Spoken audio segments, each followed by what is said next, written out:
हाय. तर आमच्या मावशीने ना नवीन कार घेतली आणि त्यांची मनापासून इच्छा होती की गाडी शेगावला घेऊन जायची, म्हणून आम्ही सगळे शेगाव ट्रिपला निघालो होतो. या गाडीमध्ये दीपक, आयुष, मी आणि सर्व बच्चे कंपनी होते आणि बाकी सर्व फॅमिली मेंबर्स दुसऱ्या 2 गाड्यांमध्ये होते. आम्ही सकाळी 6 वाजता घरातून निघालो होतो. वनभोजनाचा पण आनंद घ्यायचा होता म्हणून घरूनच टिफिन घेऊन गेलो होतो. मावशींची ना आमच्या फॅमिलीमधली पहिली रूप कार असल्यामुळे मी तोही एक्सपिरियन्स घेऊन बघितला. दुपारी 2च्या सुमारास आम्ही शेगावला पोहोचलो. तेथे स्टेसाठी रूम्स घेतल्या, सगळ्यांनी छान आराम केला आणि संध्याकाळी 4:30 वाजता रेडी होऊन आम्ही आनंदसागर बघायला निघालो.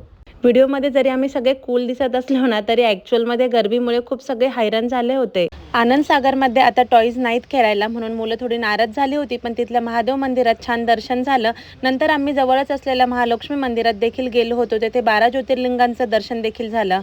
त्यानंतर रात्री आम्ही श्री गजानन महाराजांच्या मंदिरात जाऊन महाराजांचं शांत आणि सुंदर दर्शन घेतलं. आणि अशा सुंदर आणि शांत वातावरणात ट्रिपचा पहिला दिवस खूप छान संपला. पुढचा ब्लॉग पाहण्यासाठी स्टे ट्यून. बाय.